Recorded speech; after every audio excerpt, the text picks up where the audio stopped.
Imaginez un lien entre votre santé bucco-dentaire et l'endométriose. Une bactérie, habituellement cantonnée aux poches parodontales, pourrait peut-être être la clé d'une nouvelle compréhension de cette physiopathologie.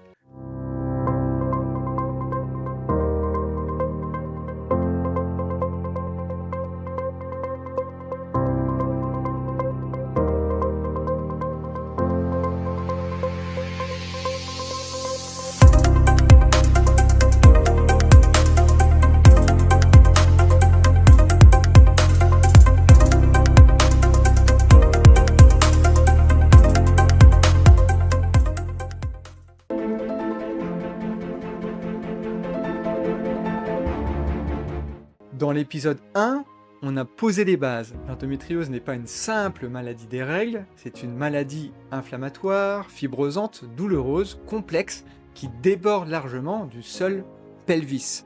Si elle est aussi complexe, alors il faut parfois accepter d'ouvrir des portes inattendues. Alors aujourd'hui, avant même de parler de l'intestin, je veux commencer plus haut, je veux commencer dans votre bouche. Pourquoi ? Parce que la bouche n'est pas juste un passage, c'est un écosystème vivant. Un territoire où se croisent bactéries, immunité, inflammation, biofilms, muqueuses, saignements, signaux systémiques. En clair, la bouche n'est pas un détail, c'est une interface biologique majeure.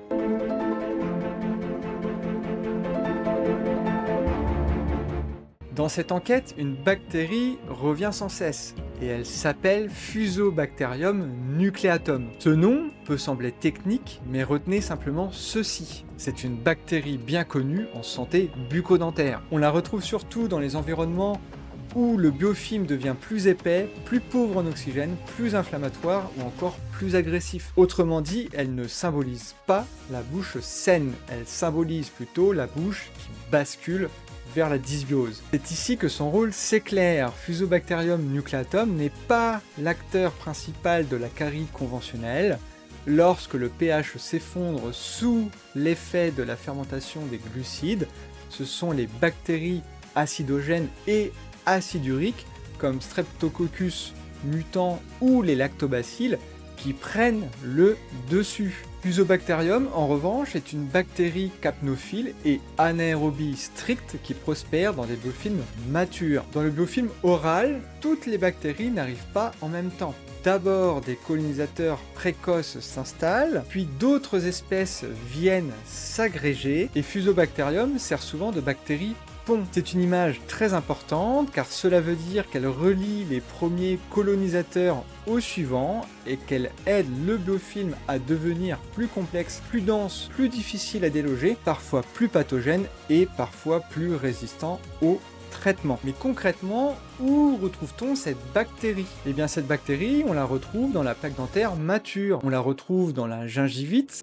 qui évolue, on la retrouve surtout dans la parodontite, cette maladie inflammatoire chronique des tissus qui soutient la dent. On la retrouve également dans certaines péri-implantites ou encore certaines péricoronarites. Donc vous comprenez bien que ce n'est pas une bactérie anecdotique. C'est d'ailleurs une bactérie que les dentistes connaissent bien parce qu'elle apparaît souvent quand l'environnement devient plus inflammatoire et plus anaérobie. Et là, premier point important pour notre enquête. Si une bactérie est capable de survivre dans un biofilm inflammatoire buccal, de s'y organiser, d'y coopérer avec d'autres espèces et de favoriser l'inflammation locale, alors on doit se demander si elle peut jouer un rôle ailleurs.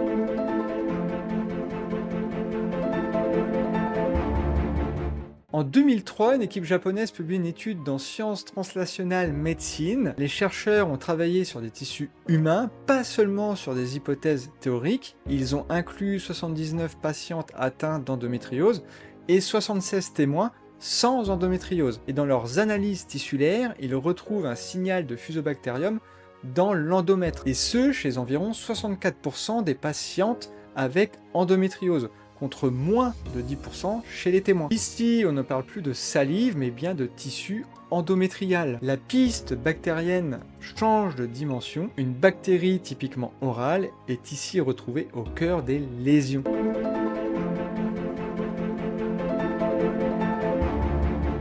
Alors si cette étude est très intéressante, ce n'est pas seulement parce qu'elle a trouvé une bactérie, ici Fusobacterium, c'est parce qu'elle a proposé une hypothèse mécanistique.